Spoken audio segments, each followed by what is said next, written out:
Hi, it's Steffi from Steffi's Beads and Baubles. I'm going to show you how to make this cute tri-bead wreath pin. They're a lot of fun and they're easy to find materials. What you need for this project is tri-beads, and they look like this. They're called tri-beads because they have 3 sides. You're going to need 30 green and 6 red. You need a pipe cleaner, but you can cut it in half because you only need half. You're going to need a bow, and you can use any kind. You can buy pre-made bows in a package like this, or you can make your own like I did with this. Your tools, there's a wire cutter, pliers, possibly on this one, and a good pair of scissors to cut your ribbon, and then you're going to need your glue gun and a pin back, either gold or silver, and I get the inch-long ones because they're a perfect size for this project. And what you're going to do is you're going to take your pipe cleaner and cut it in half. And then you're going to start stringing. You're going to do 30 green and 6 red. And you're going to do 5 green first onto your pipe cleaner.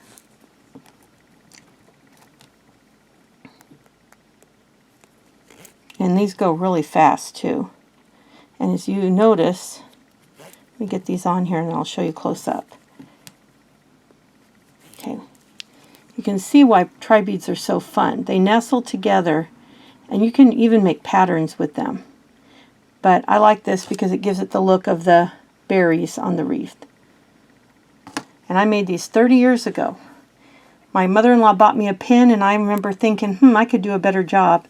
And I started making and selling them. So once you get them all done, it'll look like this. And you'll have all your beads on there, 5, 10, 15, 20, 25, 30, and 1, 2, 3, 4, 5, 6 red. Now you're going to take and twist it up, and you're going to twist that really tight, like that. And that's where the wire nippers come in. If you have that excess, which you probably will, you just cut that off, like that. And then you take your pliers and kind of roll it in. And I try to tuck it in the back because then that's where I'm going to put the glue for the pin back. So then, whoops, I'll take it. I just threw it across the table. Did you see that? And I'll put the glue across the back, and I'll put my pin back with the, of course, make sure you have the pin facing down, or that could be really bad. And then sometimes I will put a tiny dot of glue on the top there, right there. Then you're going to get your strings, but when it dries you can get those off. They're easy to get off. Then on the front, right across from that, and make sure you get that pin set on there really good so you don't see it from the front. You can adjust it for a second before that glue dries. And then another thing I do after it kind of sets is I will open it up. See, I didn't do it right. Okay. Now you get to see what happens when you make a mistake. You just put the glue right back over that. And then take your pin back. Well, I wanted to use a silver on this one, but I'll use a gold. And I'm going to glue. I should have opened it up. So there's a mistake I made. Like I tell you, everybody makes mistakes. That's what you should do, is open it up first. Then you put some glue on the inside as well. This goes through those holes and kind of helps hold it on a little better. You can ignore all those wispies. You can pull those off after it dries. Then you're going to flip it over, and right across from there you're going to put the bow. You put a dot of glue and stick your bow on. And it kind of hides the rest of the pin, and just let it dry. Now, could you use regular glue on this? Yes, you could, but I don't recommend it. You really want that hot glue, and kind of pat that down. You don't want a big lump because then that'll get in the way. So there you go, and it makes a cute little pin that you can wear during the holidays, or you can give as gifts. I remember when I was in full production of these many years ago, I'd always have a few in my wallet, or not my wallet, my purse.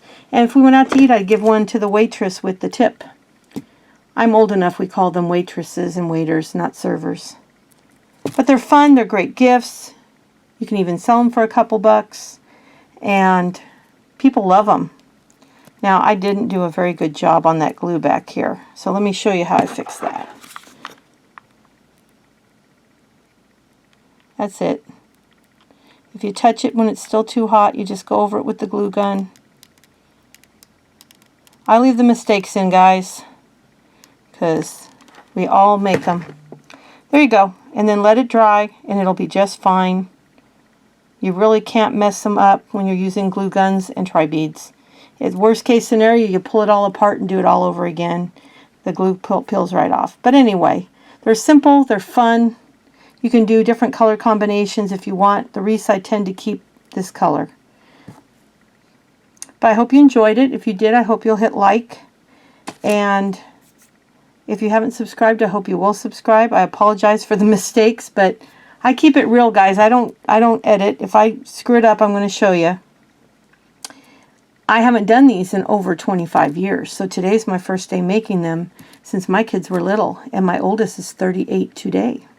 So it's been a very, very long time since I made them, so you must forgive me if I'm messing up a little bit. But thank you so much, and I will be back soon. Bye.